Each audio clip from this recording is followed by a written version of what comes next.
spending agreement where he is doing a lot of very good work. So we'll all just talk for maybe 3 minutes or so, and then we want our privacy friends, our wonderful watchdogs, to speak as well. All of us are here on a bipartisan basis to make it clear that we support the government's effort to target foreign threats overseas.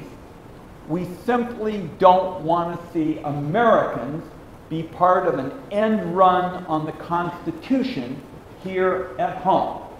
That's what unifies our group, and we want to make sure that there is not an effort in the Congress to short-circuit a real debate on this critical question.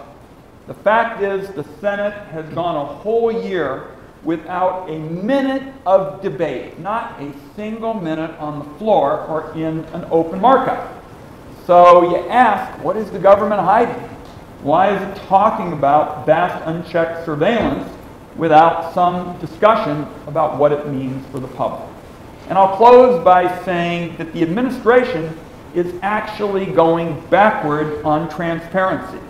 It won't provide an estimate on the number of Americans swept up under the program. That is a 180-degree turnabout from the government's position as recently as May. I'd also like to note that the government has refused to answer the question that Senator Lee and I have been interested in, which is what are the general categories of people being targeted under Section 702.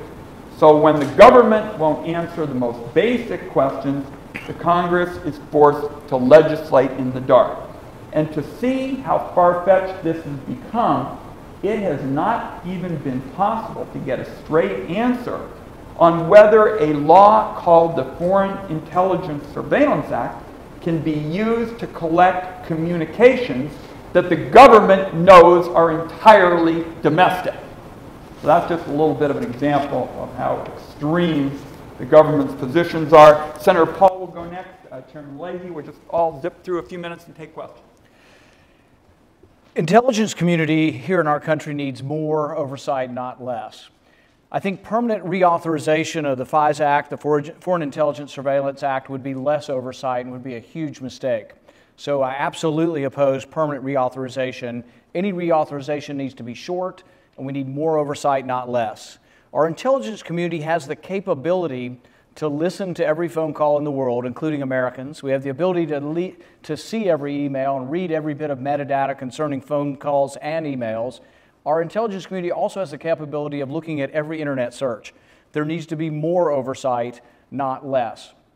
We allow our government to collect things on foreigners with a less than constitutional standard. You don't have to name the person. You don't have to have probable cause. You don't have to say what items you're looking for. We have basically carte blanche on foreigners. Any American data caught up on that needs to be protected by the Constitution, and really any data collected at a less than constitutional standard should not be used for domestic prosecution. Senator Wyden and I and others, Senator Leahy, Lee, Daines, we all have ideas on reform. This is incredibly important, and there ought to be debate on it. But I think we are unified in saying no permanent reauthorization. Anything should be short-term reauthorization, and there needs to be a full-throated debate on reforming, controlling, and overseeing this enormous power we allow our intelligence community to have. Senator Leahy. Senator Paul.